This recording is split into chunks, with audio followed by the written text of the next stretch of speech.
I get how you were saying that Russia and Ukraine is going on and could potentially have really big effects. 100%. And I'm with you on that. It will have big effects. But what are the ramifications on America? How exactly is it going to work with the US? I'm going to answer those questions for you right now. People are like, why does this matter for the US? And the answer is what we're going to talk about right now: China and Taiwan.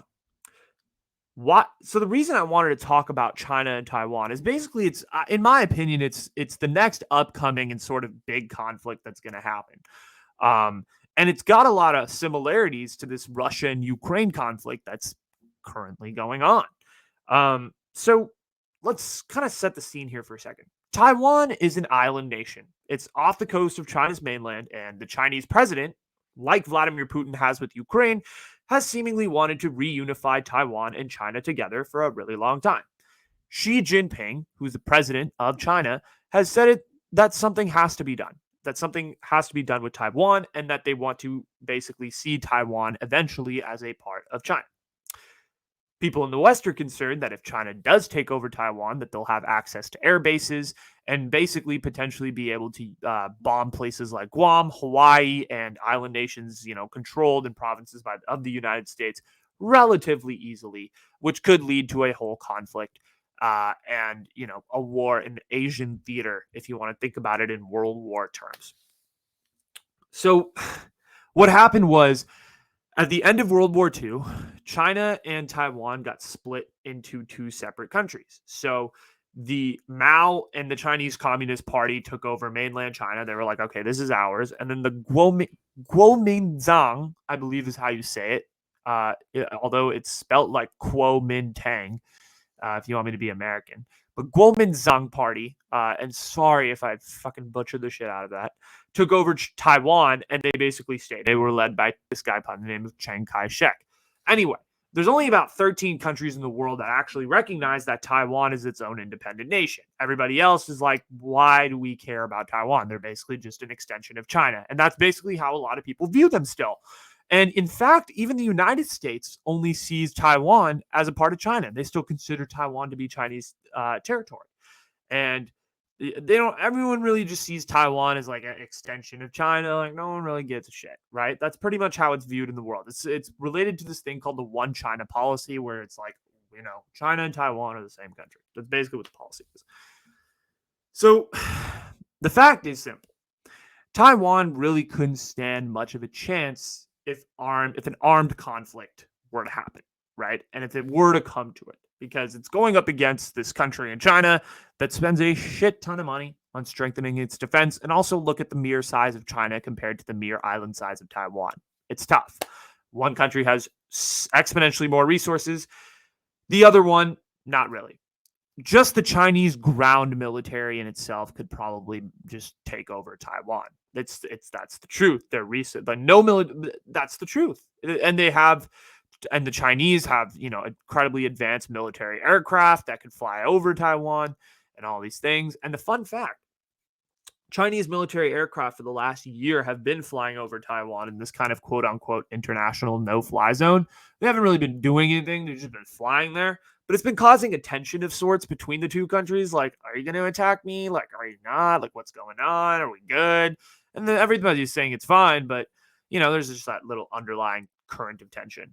But no military action has really been taken by the Chinese. So nothing super crazy to worry about there. But here's the thing. What everyone in the West, still, America, I bet there's a lot of Americans out there that are like, dude, why is Taiwan important then? Like, why should I care? Why should I care about Taiwan? Like, it's all the way in China and like in Asia. Like, that's so far away. Okay. On top of them potentially being able to bomb Guam and Hawaii, which is very much a possibility if China does take over Taiwan. Here's another thing that's important for you tech bros that work at home in Silicon Valley. You know the things that you code all day while sipping your matcha lattes in your loft apartments in San Francisco? Guess who makes the physical copies of those computer chips and computer technologies and video games and the tech that you use in your house? And not only just Silicon Valley, but all of us here in the United States. Guess who makes that tech, the physical tech, the TVs, the monitors, the iPhones, all of that shit? You know where that's made? A lot of it's made in Taiwan. A lot of those factories are in Taiwan. So you code, you work from home, you sit on your ass, you code. But a lot of this computer stuff is made in Taiwan. Taiwan creates this electronics equipment. And so if that country were to potentially be taken over, you're looking at huge supply chain issues for iPhones, computers, all of that type of stuff. That's scary. But here's the thing. This is also good news for you, for the people that are like, my technology, it could be gone. Relax. Okay. Most people aren't really worried that anything's going to happen. Taiwan is chilling. Elected leaders are not that worried about China. They're kind of, they're chilling.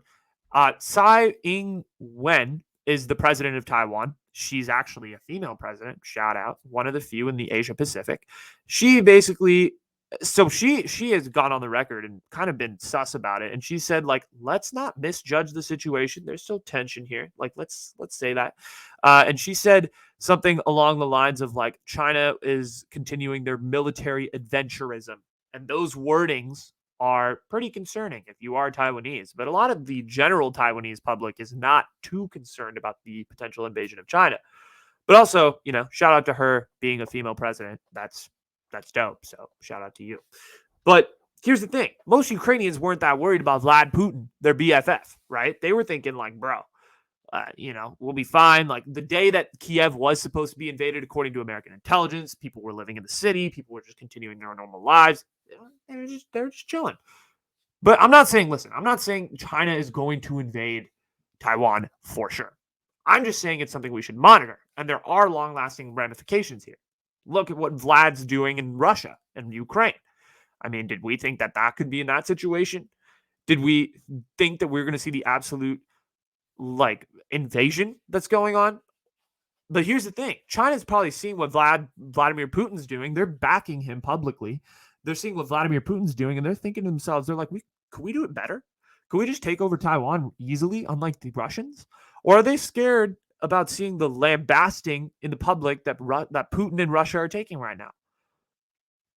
But here's the thing, right? China doesn't like that the U.S. is all buddy-buddy. They've been buddy-buddy recently with Taiwan. And there's a reason that the United States and all its intelligence has a heavy, heavy watch on Taiwan right now, because they're worried something could happen because of what's going on in Russia and Ukraine and how close Xi Jinping and Vladimir Putin are. It's the fact. But geography here, I mean, we can take it from a geographical standpoint. Geography does work an advantage for Taiwan. They have water separating them. They're about 150 miles from mainland China. So it's not a landlocked type of deal where you can have just troops cross the border, take over, boom. Right? So the logistics of an actual invasion would have to involve the aircraft and all of these things, and Taiwan would have time to prepare. And there's a lot of logistical errors that I feel like could get involved here. But also an interesting piece to note is that Donald Trump thinks that China is going to invade. He said that publicly after he left office. Now, is it credible? Dude, nothing Trump says is credible. It's a fact. Okay, I'm sorry to my Republican viewers out there. But maybe he has a point. I mean, he is the former president. And listen, he's probably trying to get attention. I don't doubt it, right? With him being a former president and all, and being all buds with the shitty leaders. But, like, the thing is, he was buds with all these crappy leaders. Like, he kind of had a good friendship with Vlad. Kind of had a good friendship with Kim Jong-un, with Xi Jinping. So maybe he knows something.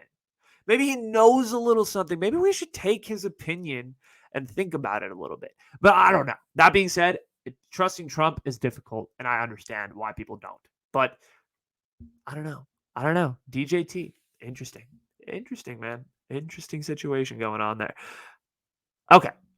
But let's see. I think it's going to be an interesting situation. I think it's going to be interesting next year. It's going to be interesting to see how that whole situation in the Asia Pacific develops, because I believe that the only way the United States of America will enter World War III is for two reasons. Number one, China and Taiwan. And number two is Brittany Griner. No.